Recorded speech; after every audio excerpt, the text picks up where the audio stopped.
अनुपमा के आज के एपिसोड में हम देखेंगे अनुपमा उठती है और उसकी सांस घुट रही होती है। इतने में अपने कमरे से बाहर जाती है। उसे अपने और विनाज की वेडिंग एनिवर्सरी के पोस्टर नज़र आते हैं। वो देख के उसे काव्य विनाज के रोमांटिक सीन नज़र आ जाते हैं। इतने में वो और पैनिक हो जाती है और वो फिसल के गिरती है हवन के पास। इतने में वो अपना मंगलसूत्र निकालती है और माचिस जलाती है। वो हवन में आग लगाती है और वो अपना मंगलसूत्र हवन में डालने वाली होती है कि देविका वहाँ आ जाती है। देविका उसे पकड़ लेती है और उसे गले से लगा लेती है और कहती है कि तुम अपने आप को कंट्रोल करो। देविका अनुपमा से कहती है कि जो तुम्हारे दिल में उभार है उसे निकाल दो, चीखो, बोलो, चिल्लाओ, अपना गुस्सा निकालो, तभी तुम ठीक हो पाओगी। अनुपमा की सांस अभी भी घुट रही होती है। इतने में देविका उसे अपनी कार में बिठाकर लॉन्ग ड्राइव पे ले जाती है।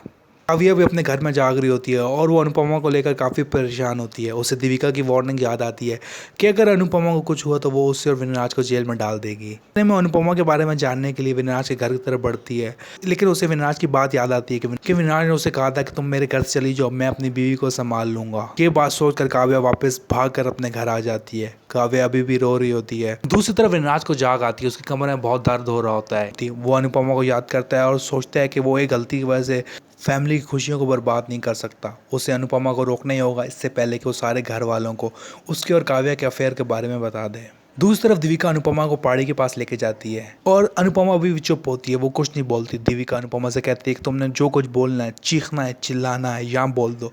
यहाँ तुम्हारी आवाज़ कोई नहीं सुनेगा और तुम्हें कोई जज नहीं करेगा। तुम्हें जो गुस्सा आ रहा है अभी निकाल दो। लेकिन अभी भी अनुपमा को विनाज और काव्य के रोमांस की बातें याद आ रही होती हैं। उसे याद आता है कि जब विनाज ने काव्य से कहा था कि वो उससे प्यार करता है। ये सोच कर अनुपमा चिल्लाने लग जाती है। अनुपमा वो बहुत पैनिक हो रही होती है और वो पहाड़ी से जंप मारने की कोशिश करती है, लेकिन काव्या उसे रोक लेती है। काव्या उसे पकड़ लेती है, लेकिन अनुपमा अभी भी छुड़वाने की कोशिश कर रही होती है। देविका उसे रोकने की बहुत कोशिश करती है, लेकिन अनुपमा रुकते नहीं है।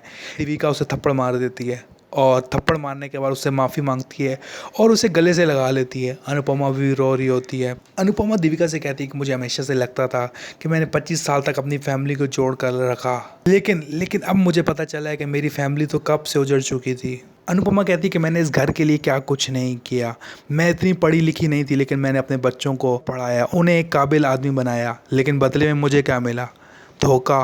अनुपमा कहती है कि मेरी शादी से पहले बहुत सपने थे। अनुपमा कहती है कि जब भी कोई लड़की शादी करके अपने ससुराल में आती है, घर में दाखिल होते ही चावलों के कटोरे को किक मारती है, लेकिन वो ये चावलों का कटोरा नहीं होता, वो उस लड़की के सपने होते हैं जो ससुराल आते ही ख़त्म हो जाते हैं। उसकी सारी ज़िंदगी ससुराल वालों को खुश करने में निकल जाती है। अनुपमा कहती है कि वो कभी दुखी नहीं हुई, वो हमेशा खुश रही। और अनुपमा कहती है कि विनराज कभी कभी उसके खाने की तारीफ़ कर देता था तो उसे पूरी रात खुशी से नींद नहीं आती थी। अनुपमा कहती है कि मैंने आज तक विनराज से कुछ नहीं मांगा, लेकिन इसका मतलब ये नहीं कि जो मेरा हक है वो काव्य को दे दे। अनुपमा देविका से कहती है कि तुमने और अनिरोग ने मुझे वार्न करने की कोशिश की कि विनराज और काव्य के दरमियान अफेयर चल रहा है, लेकिन मैंने तुम लोगों की बात नहीं मानी क्योंकि मुझे अपने पति पर कुछ ज़्यादा ही भरोसा था।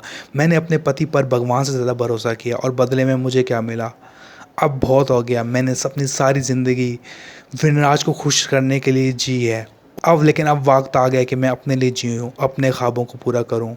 वहाँ एपिसोड ख़त्म हो जाता है। क्या कम एपिसोड में हम देखेंगे कि अनुपमा मंदिर जाती है और भगवान से प्रार्थना करती है कि मुझे इतनी पावर दो, अपने लिए जी सकूँ।